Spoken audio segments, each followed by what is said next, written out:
Internal and External Threats Facing Title IV Institutions, featuring Jessica Santana, Director of Policy and National Initiatives and Special Agent in Charge, Jeffrey Wood. Good afternoon, everyone. My name is Jeff Wood, and this is Jessie Santana. During the next 45 minutes, we plan on giving you a little bit of background about the OIG and its mission, talk about why Title IV institutions are targets of fraudsters, give some examples of external and internal fraud schemes and cases that we've worked, talk about some emerging threats and fraud schemes, some pathways to success, and then talk about ways we can work together to prevent and detect fraud. So the OIG background and mission, I'm going to go back about 200 years to 1767. And Benjamin Franklin wrote a letter to the editor of the London Chronicle in which he stated that there is no kind of dishonesty into which otherwise good people more easily and frequently fall than that of defrauding the government. Now, the government that Benjamin Franklin was talking about was the British government, and the fraud that he was speaking about was smuggling, which isn't something that we deal with a lot today. But the point is, for over 200 years, fraudsters have been attempting to steal the government's money. So we'll fast forward 200 years or so to 1978, and Congress passed the Inspector General Act. And the purpose of the Inspector General Act was to create Inspector Generals, or Offices of Inspector General, OIGs, in federal agencies throughout the government, whose role and responsibilities were to promote economy, efficiency, and effectiveness, and prevent and detect fraud and abuse within that department's programs and operations. So we're with the Department of Education OIG, so that's what we're going to talk about, is how we prevent and detect fraud within the programs and operations of the Department of Education. Now, the OIG is part of the U.S. Department of Education, but at the same time, we are an independent component of the department. As you can see, the organizational chart there on the right shows us falling underneath the Office of the Secretary. But again, we are independent. And the reason we are independent is because we examine allegations of fraud, waste, or abuse, and we follow those allegations wherever they take us. If the people perpetrating the fraud are inside the Department of Education, then we pursue that. If they're from entities outside the Department of Education, then that's where it leads us. But we pursue those schemes, those fraud schemes, and our goal is to protect the taxpayer dollars. So we accomplish our mission with three main operational components. The first is audit services, which, as you can probably guess, is made up of auditors within the Department of Education, OIG. The second are information technology audits and computer crime investigations, or as we call it, ITACI, is made up of both auditors and special agents, criminal investigators who are trained in computer forensics. And then investigation services is our last component, and that's where we're going to spend the rest of our time today talking about, and Jesse and I both are part of the investigation services office. Investigation services is comprised of approximately 75 federal agents stationed all over the country who are trained and receive extensive training in criminal and civil law and fraud investigations. We conduct criminal, civil, and administrative investigations into a number of different types of fraud schemes that all target the Department of Education programs and operations. And a little bit later, we'll talk about what some of those schemes are. We coordinate to accomplish this. We coordinate with federal, state, and local law enforcement partners, specifically the United States Attorney's Office, the FBI, Secret Service, other federal agencies, other federal OIGs, and state and local partners as well. Investigation Services also operates the OIG hotline, which we'll spend a few minutes talking about later in the program. And we work with department program offices, such as FSA, to identify vulnerabilities and tighten up the department programs to protect the department money. And then finally, we also conduct outreach and fraud awareness trainings at schools and conferences such as this in an effort to get the word out about what we do and to affect partner relationships and collaborative relationships with the individuals who are dealing with the department money all the time, which is you all. Here's a map of our office structure. We have 4 regions, as you can see, that are differentiated by the different colors, and we currently have 17 offices across the U.S. and in Puerto Rico. Our newest office is in Sacramento, California, and the goal of opening up a Sacramento office is to better serve the our partners, and our stakeholders in the Pacific Northwest. So many of you probably deal with FSA on a pretty regular basis, but maybe have never dealt with the OIG. So this slide kind of highlights some main differences between the OIG and FSA. On the left, we have some of the major responsibilities of the OIG. As I've said, we investigate fraud impacting department programs and operations. We work with federal, state, and local prosecutors to bring about civil and criminal actions. And we have statutory law enforcement authority to carry firearms and execute search and arrest warrants. And again, we operate independently of the department. On the right side of your screen, the FSA program compliance functions. As you know, they conduct compliance reviews pertaining to the Higher Education Act. They take actions, administrative actions, based on the reviews and the results and findings in those reviews. They have program operating responsibilities, and they are required to let the OIG know when they come across information that is suspected of fraud. OIG assists the department in a number of different ways, and specifically with FSA, how we coordinate with FSA.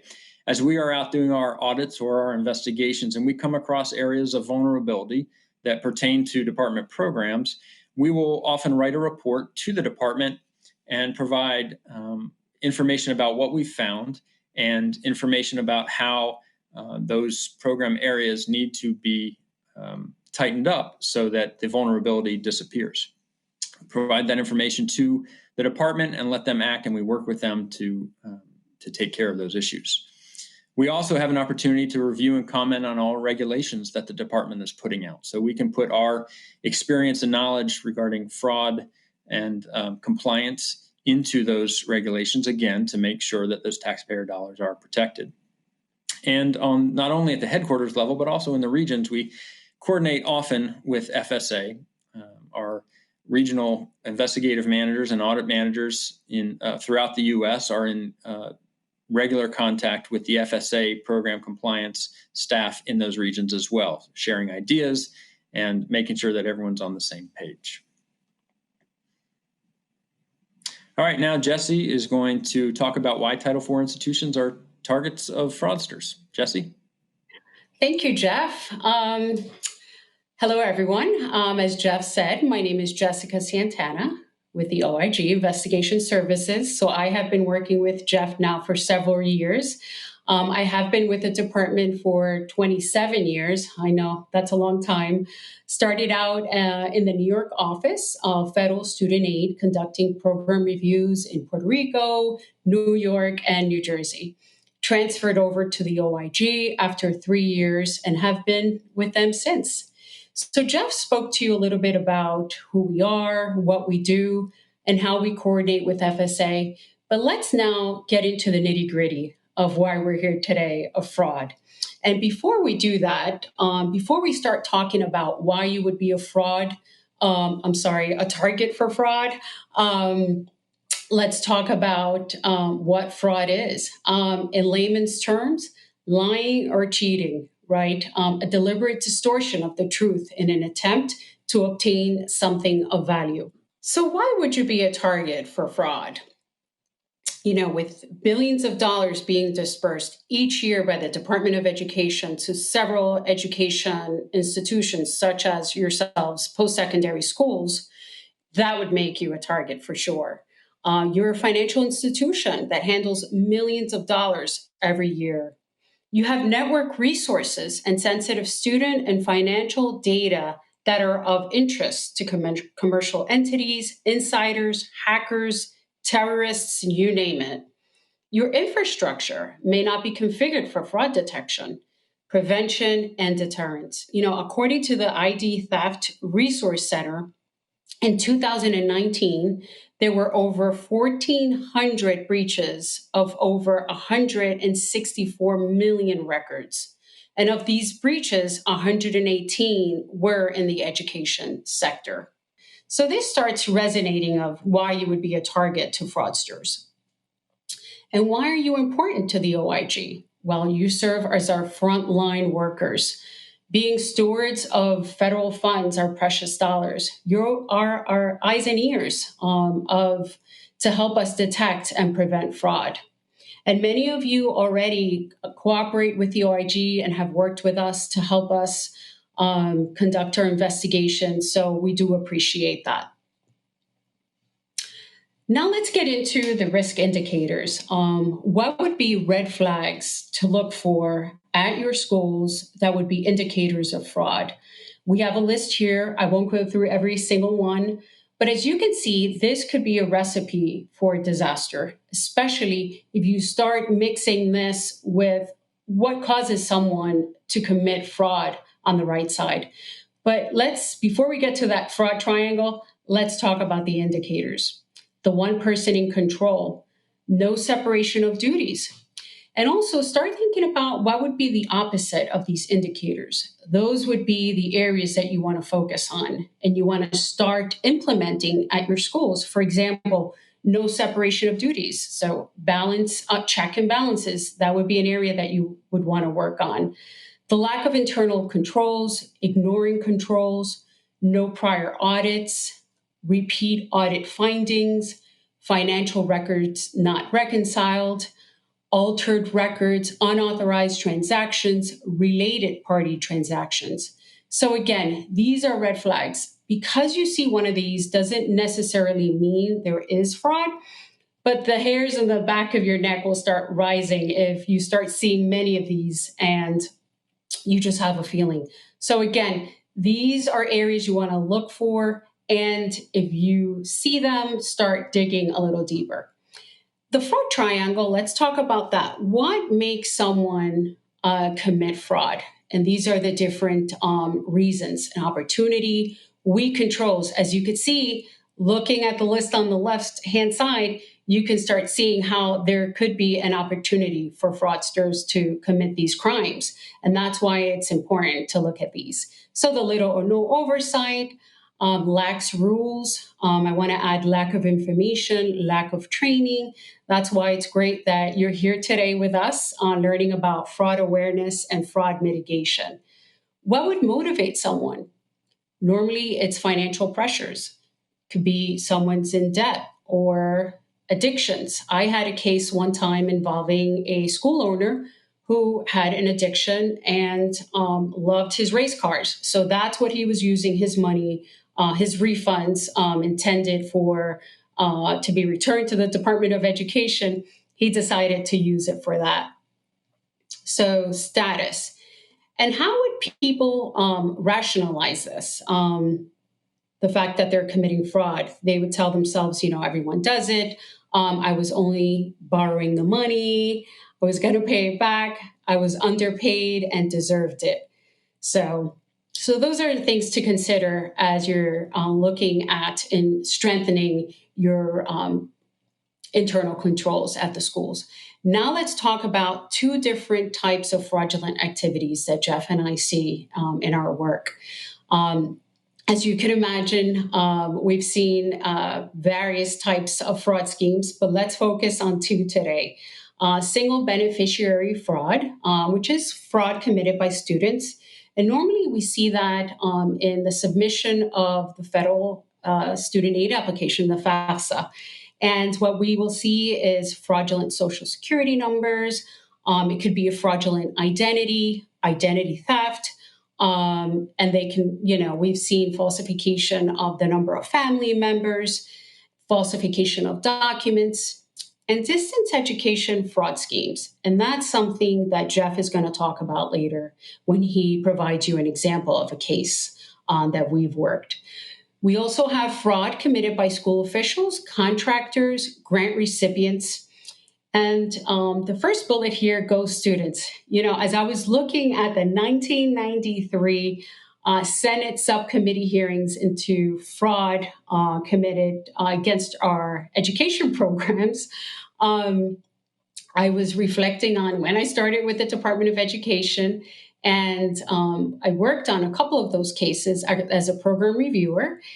And the theme that resonated, that was common, was ghost students. It was students that were high school students, and they weren't attending school, and they were receiving financial aid. Well, the schools were receiving financial aid. Those students were not eligible. It was basically a sham. So that was interesting when I saw ghost students. It reminded me of those Senate subcommittee hearings from the early 90s. Theft, embezzlement, obstruction of a federal audit.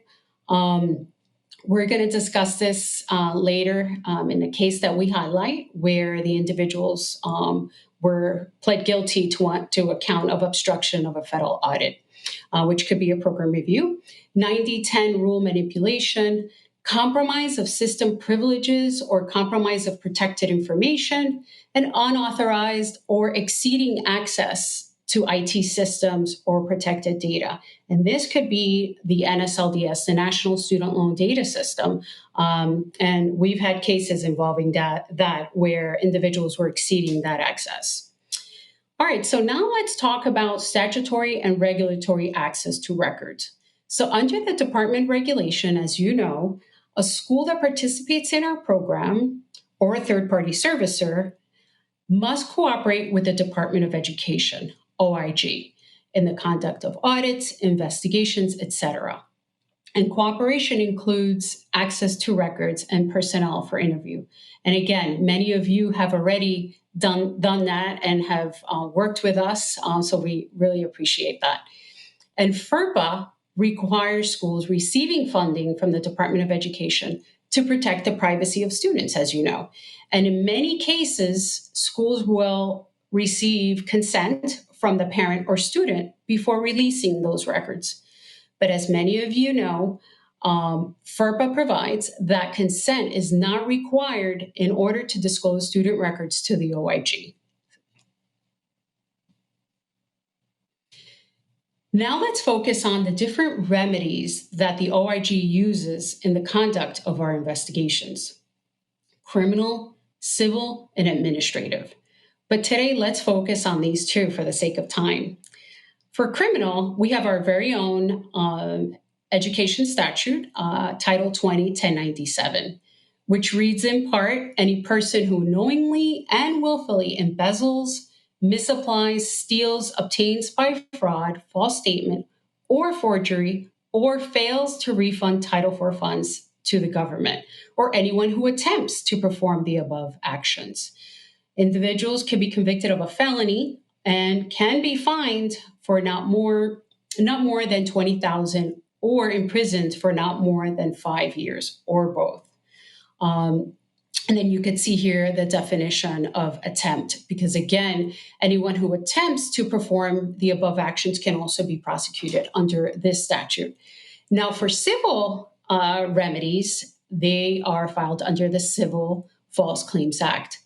And that's when individuals knowingly present or cause to be presented to the government a false or fraudulent claim for payment or approval, or makes, uses, or causes to be made.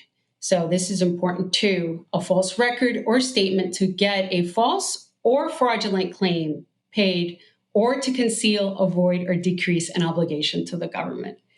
Unlike the criminal remedies, the burden of proof here is preponderance of the evidence, and the specific intent to defraud the government is not required. And individuals can be held liable for civil penalties between $10,000 and $20,000 per count, plus treble damages. Well, now we're going to talk about external and internal fraud, and I'm going to turn it over to Jeff, who's going to cover external fraud. Jeff? Thanks, Jesse. We wanted to give you an example or several examples of cases that we work. Distance education fraud ring is going to be The type of case, the distance education fraud scheme, is the type of case that we're going to cover first. Jesse mentioned them as a scheme that we often see, and in case you're not familiar with them, let me explain what they are. So typically, when we see distance education fraud schemes, you get a fraud ringleader or ringleaders who either recruit individuals and use their identities, they use stolen identities, or they will purchase identities from individuals. And they use those identities then to enroll in school and get financial aid. So the goal of these distance education fraud rings is to obtain as large a refund, student refund from the federal student aid as they can. So oftentimes the targets of these cases are low cost of education schools to maximize that refund. So in this case, which was brought to us by a guarantee agency that we work with a lot, they called us and said, hey, we've received information from three separate individuals, who have received correspondence from us, but are saying that these loans that have been taken out in their name to attend this school in Arizona aren't theirs. They're not going to school. These aren't their loans. They have no idea. So we started working with the guarantee agency and looking at the information they had. And we reached out to the community college, the Maricopa County Community College in Arizona, to the system there, and started dealing with officials at the school. And what we did is we took the IP addresses that had been used to apply for or to enroll and apply for financial aid for those three individuals. And we searched and had Maricopa County Community College officials search their system for similar IP addresses. And as a result, we found almost 300 other students had applied using that same IP address. And so throughout the investigation, we determined that those other students were straw students, is what we refer to them as, basically just names, and individuals who have no intention of attending school, whether they are victims of identity theft or people who have allowed this to be done by the fraud ringleaders. And we conducted search warrants on the two subjects on their residences. We recovered a laptop, and we also recovered a notebook which contained hundreds of identities, names, dates of birth, and other personally identifiable information. And at the conclusion of our investigating, we determined that these two individuals had caused over $1.4 million of federal student aid to be dispersed. So we took the case to the United States Attorney's Office and worked with the prosecutor, and we were able to get both subjects charged with over 10 counts of fraud, and they subsequently pled guilty to conspiracy to commit student aid fraud. So that's the statute that Jesse went over with you, the 20 U.S.C. 1097, the federal student aid fraud. So they pled guilty, and they were subsequently sentenced. It was a father and son duo. The father was sentenced to 12 months and 1 year, and the son got 15 months in prison. And they were required to pay over $900,000 back to the government as restitution. The second type of case that we want to talk about is a debt relief fraud scam. And in this case, it's an ongoing case still, so I don't have a result for you yet, but I wanted to go over it with you. So a company called the Student Loan Relief Department was posting ads on Facebook and other social media venues, trying to entice students to contact them to reduce their student loan debt. So students would contact the Student Loan Relief Department, which is a very official sounding title, which we believe was intentional to make the students think that this company was actually associated with or part of the U.S. Department of Education. But this company would talk to the students, they would obtain their loan information and their personally identifiable information, and oftentimes charge a fee of up to $1,300 to work with the student to come up with a program to reduce their loan, their debt. Well, as many of you probably know, that the Department of Education offers many of these services for free.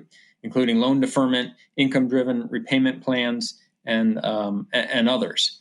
So we, again, worked with the U.S. Attorney's Office, and were able to, in 2020, in March, or earlier this year, work with the U.S. Attorney's Office to charge 5 of the Student Loan Relief Department officials with a 20-count indictment for allegedly preying on student loan borrowers.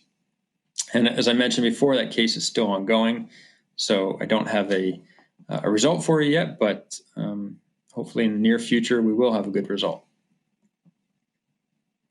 The third example I'm going to talk about is a network intrusion that happened out at the University of Nebraska. And in this case, we had a student who was hacked his way into the university's systems with the intent of changing his grades. But while he was in the system, he realized and came across records of 650,000 student records, which he obtained from the school. So we worked this case jointly with the FBI and the University of Nebraska officials, and were able to identify the student and subsequently serve some search warrants on the student's residence as well, and obtained a computer from him. And our Technology Crimes Division did a forensic examination of his computer, and were able to determine that for a certain amount of time, several weeks prior to the actual hack, he had been kind of sniffing around, conducting kind of electronic surveillance around the university's systems. And by comparing that data that we pulled off of his computer with information that the school had in their systems, we were able to put together a comprehensive timeline of the student's fraudulent activity. Again, worked with the U.S. Attorney's Office, and the student was convicted of violating 18 U.S.C. 1030, which is a fraud statute having to basically fraud in connection with computers. He was sentenced to 1 year confinement and fined $107,000. Now, the University of Nebraska was out several $100,000 based on the amount of manpower and consultants that they brought in to try and investigate this internally from their standpoint, and then to shore up their systems. And so that $107,000 was enabled them to recoup at least some of that money that went back to the department, to the university. All right, now Jesse is going to speak about and give you some examples of internal fraud cases. Jesse? Thank you, Jeff. All right, so we got 3 cases we're going to highlight for you today involving internal fraud. And one of them is a civil investigation, a qui tam.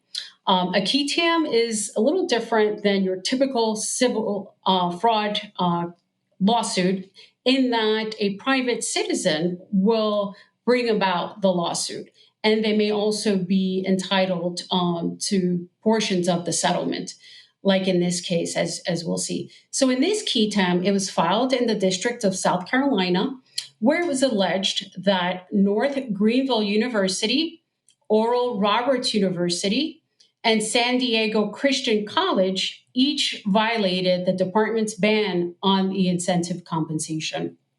This was a joint investigation with the DOJ, and it was determined that the schools used federal funds to pay for these incentive payments for recruiting students for enrollment.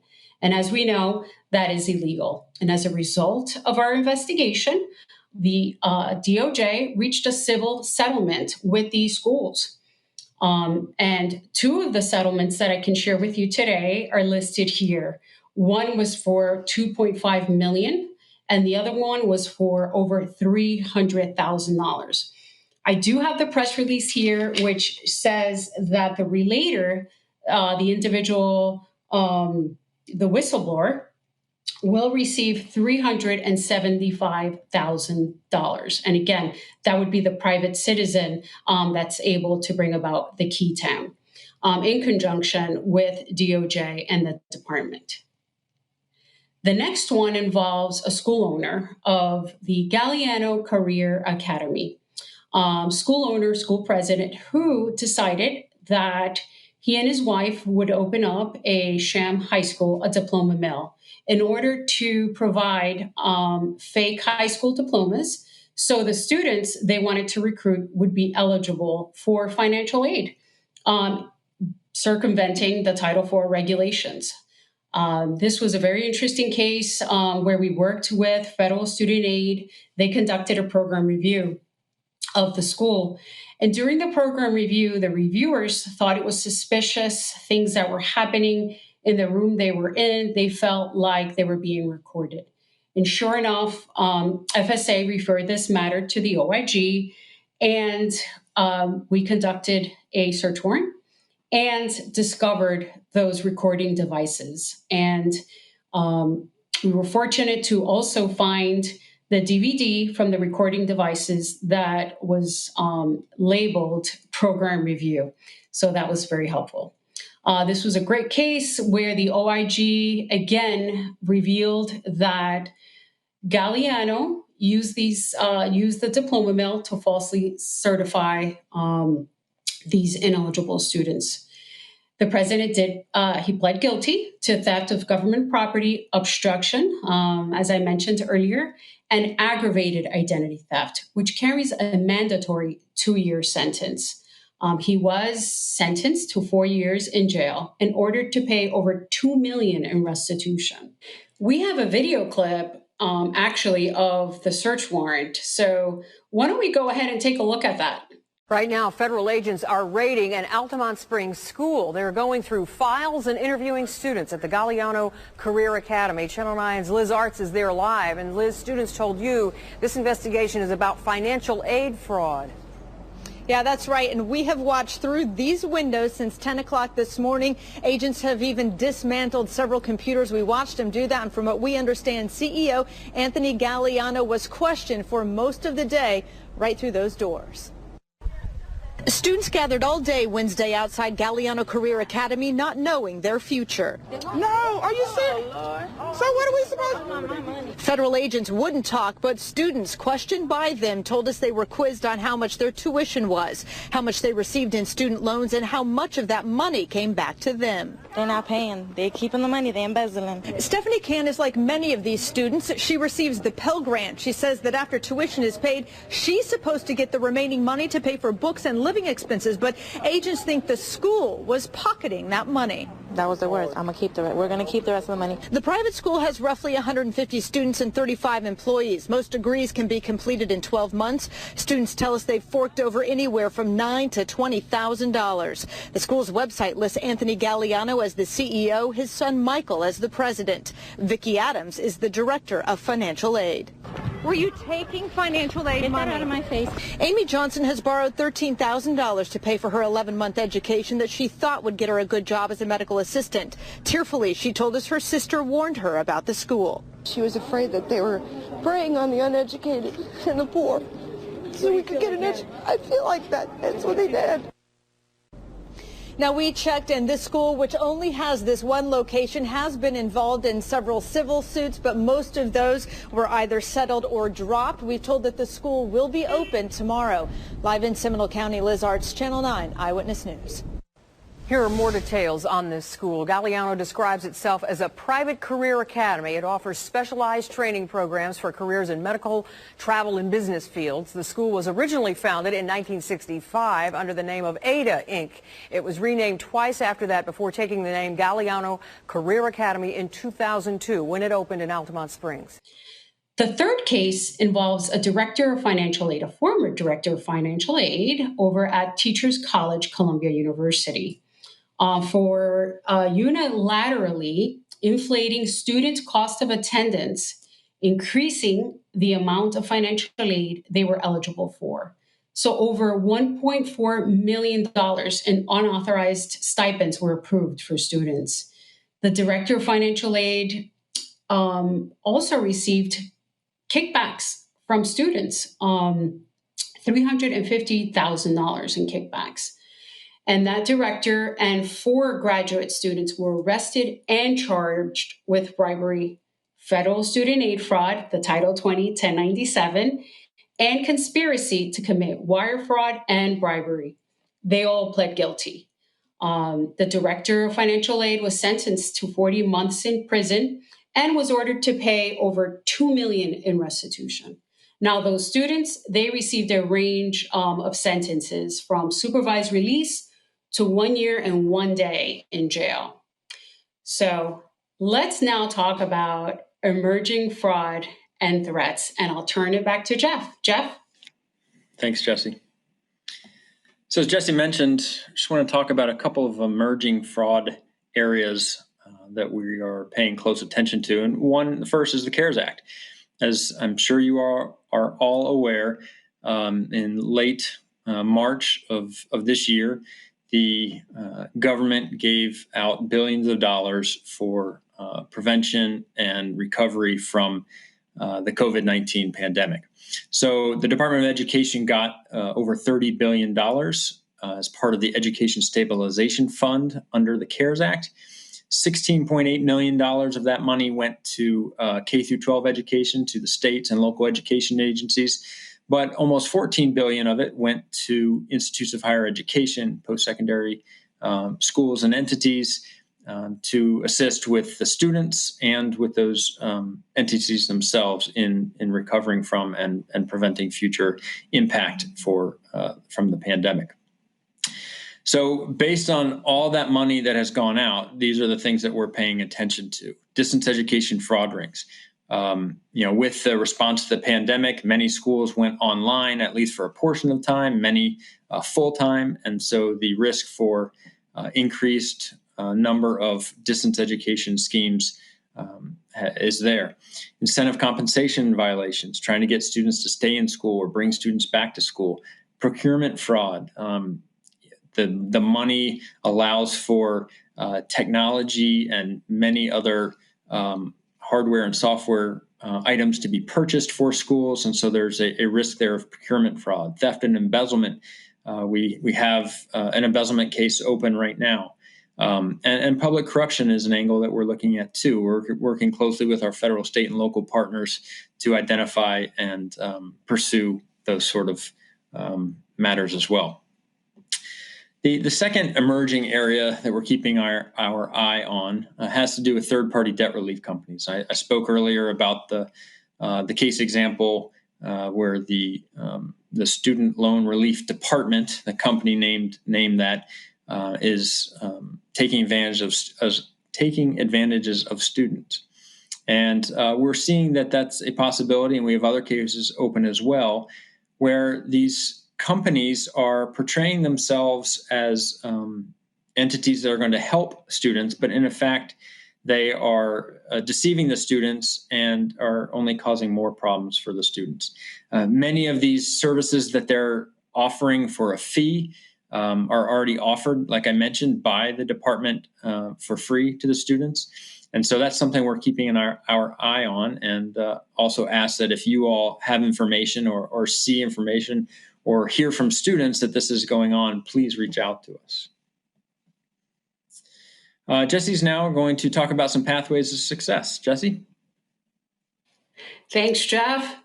So let's talk about pathways to success. We've talked about internal fraud, external fraud, fraud indicators. So now let's start moving towards best practices on how to mitigate some of these fraud risks. It's very important to conduct a fraud assessment, a fraud risk assessment, and assess the potential frauds, threats, and creating an action plan, a risk mitigating action plan. Create a plan to mitigate those risks and evaluate the potential fraud.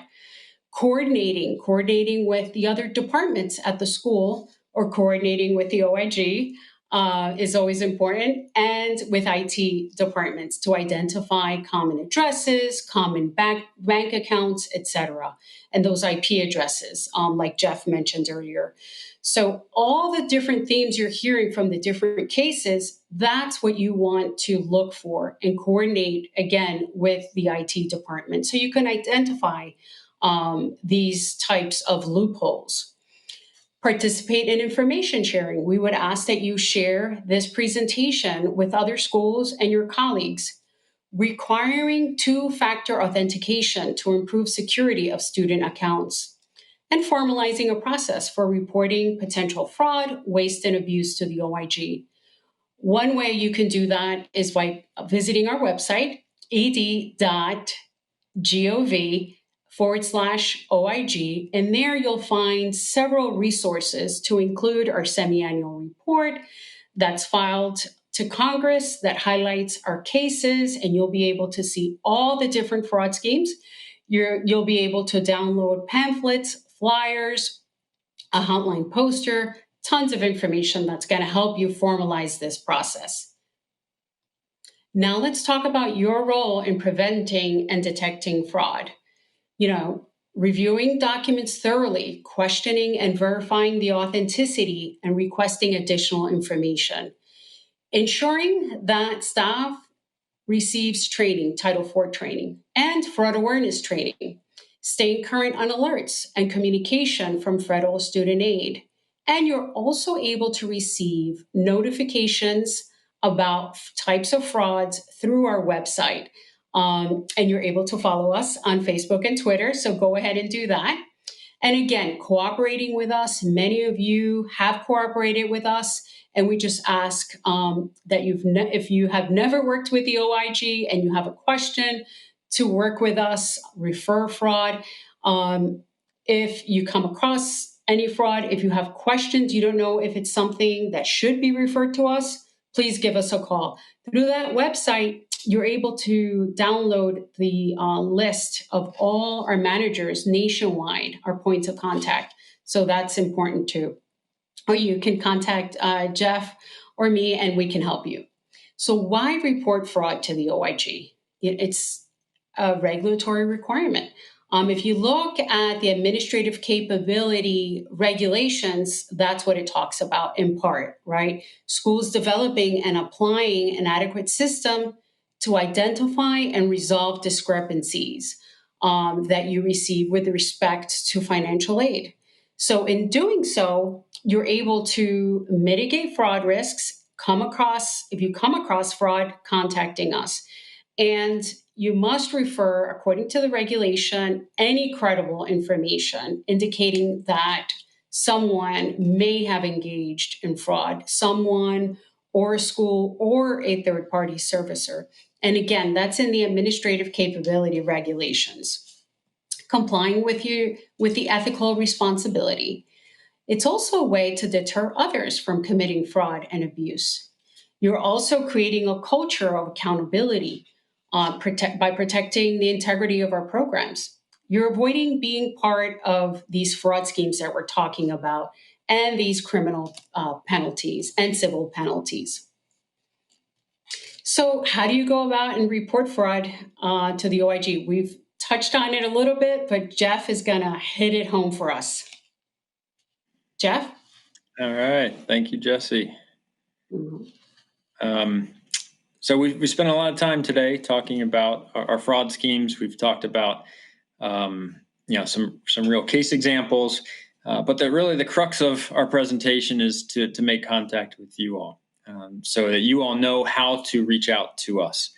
So here it is. We've mentioned the hotline a couple times throughout our program. And this link here, oighotline.ed.gov, will take you right to our hotline page where there's a big red button that says submit now or refer now. And it allows you to go on and fill out information and submit a complaint to us. Now that can be done anonymously, or you can put your information in. We'll leave that up to you. We obviously prefer the more information that we can get so that we can reach back out to the individual, to the complainant, and touch base with them, because there's always questions. There's always questions we have that we need to follow up. So if we have someone to follow up with, it's better for us. And as Jesse mentioned too, these links here to the OIG regional offices that you can reach through www.ed.gov/OIG. You can pull up a list of all our regional contacts, both on the audit side and the investigation side, and reach out to the person in your region. And here's a picture of what you'll see on the hotline. A big red report here button is what you click, and it'll take you right into the system. All right, that's all Jesse and I have. As she mentioned too, our contact information is here, and we'd be happy to talk to you, point you in the right direction, get you in touch with the specific region that you need to speak with, or answer any questions that we have. So thank you for spending time with us today. Jesse? Yes, thank you, everyone. It was truly an honor. I know I can speak for Jeff and say it was an honor to spend this time here with you, although it's virtual and not in person, but thank you. And I think the two key takeaways is, being vigilant and protecting our precious funds and reporting. Report fraud to us, share this with others, and thank you.